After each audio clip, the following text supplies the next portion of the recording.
good Sunday morning, the 7th day of the week. Here we are on the 7th day, finishing up Hebrews chapter 4. One single verse is all we need to deal with today, but I can make it take 30 minutes. It's packed full of wonderful stuff. We'll just take a few minutes this morning. Maybe we'll take the fewest amount of minutes this week in dealing with 4th chapter, verse number 16, Meditations in Hebrews. Let's dig around now in this 16th verse. And I know that there is tremendous life in this verse that could carry you through the day and change you forever, change me forever. Since we've established the great high priesthood of Jesus, that he's the great Son of God, that he's ascended into the heavens, we've established everything in the 4th chapter. Based upon that, and the fact that he can sympathize with us, empathize with us, he's touched with the feeling of our infirmities. He himself has encountered all of this opposition, all of this noise, all of this cultural pressure, all of this peer pressure, familial pressure, synagogue pressure, high priest pressure, religious leadership pressure. Jesus has felt it from every angle. He's been hit full throttle by the enemy, by unclean spirits, by fallen angels, by principalities and powers with darkness in high places, with wicked rulers, with bad people, with well-intentioned but bad people, with bad-intentioned bad people.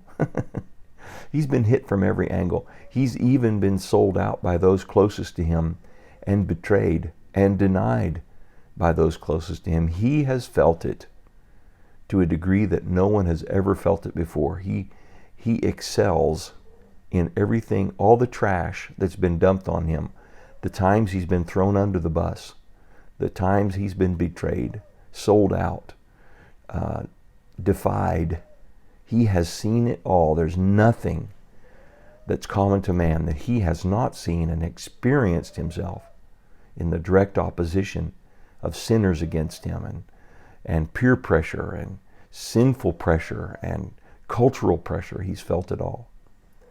And he's taken it on. He's won. And now he is in the heavens, seated at the right hand of the Father, and he intercedes against the enemy for us. Isn't that powerful? So based upon that, based upon what he's done, we need to have a different attitude about how we approach God. The human attitude about God is that God is looking for an excuse to destroy me because I'm a miserable wretch and he's just looking for me to hunt me down, to take me out. Maybe he's really preoccupied with other worse sinners, but eventually he'll get to me. That would be the typical idea of paganism. But it is not what Jesus came to reveal to us. As the Son of God and knowing the Father, he wanted to turn the world on its head. It needed to be turned on its head because it had a really bad idea about who God is. So here is like that singular verse. If you could just memorize this, if you can memorize the 12th verse about the power of the Word of God, and memorize this 16th verse about approaching God. This is a revolutionary verse. Let us as Hebrews, let us as believers, let us as people, let people then approach God's throne of grace. Now, what is grace? God's resources at Christ's expense. God's resources, Grace. God's resources at Christ's expense. That's a good way to remember what grace is. It's God's stuff. So let's go to God's throne because we know that is the loading dock of heaven. That is the warehouse of heaven. That is the command and authority of heaven. And God has made everything he has made available before the foundation of the world for us, for our situation, for our circumstance. We're the needy people. He is the good and giving God. So let's come to his throne of grace with confidence. Now that confidence, again, that speaks of faith. Confidence is I believe, I trust, I know, I'm confident. I'm going to come to God's throne, not dragging myself on my knees through broken glass, not issuing mea culpas. We are going to come with confidence. We are going to come with boldness to his throne of grace so that we may receive mercy. What is mercy? God's loving kindnesses and not what we deserve. His mercy, his compassion, his kindness, his loving kindness is shown to us because of who he is, not because of who we are. So we're going to receive mercy. It's impossible to come before God without receiving mercy. It's the only way we can come to him. Because he is merciful, he allows us to approach. Otherwise, it would be off with our heads. It would be the Mad Queen, the Red Queen in Alice in Wonderland. No, that's not the image we need to have. He is merciful. He is rich in mercy. He desires mercy over judgment. So we'll receive mercy. It's inevitable. And find grace. Notice that it says receive mercy, find grace. So mercy is going to fall on us. But grace doesn't fall on us. Grace has to be sought out. It has to be unique and specific to our situation. It's custom tailored. And so that requires a search. It requires a request and an openness and a confession in our heart. So we receive mercy. That's automatic. Why? Because God is merciful. And we find grace to help us in our time of need.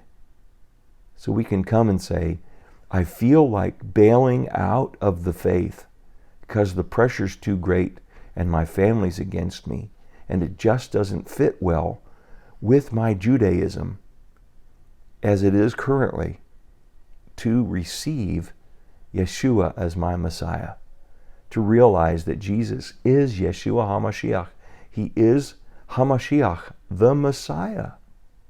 He is God's provision for humanity, for the whole world.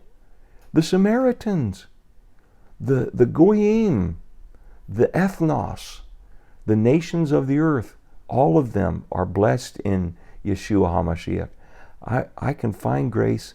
What specific grace is it that you need, that I need today in order to stand up against the pressure and to remain confident in God and remain in faith, walking by faith in him that we cannot see?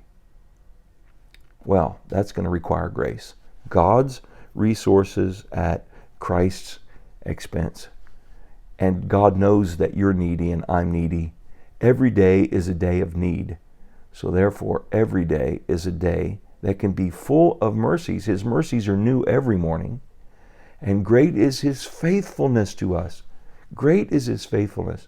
This is speaking of his provision that he has made for us. My God shall supply our need according to his riches in glory. So let's go to God's throne of grace with confidence. Let today be marked with confidence as you go to God's throne. Make it a daily occasion, because it's every day that we need God's resources at Christ's expense. The Lord bless you. We'll see you tomorrow as we go Monday into Hebrews chapter 5. It'll be a continually great time of meditation as we'll find something to really focus on throughout Hebrews chapter 5 every day. The Lord bless you. Until then, we'll see you.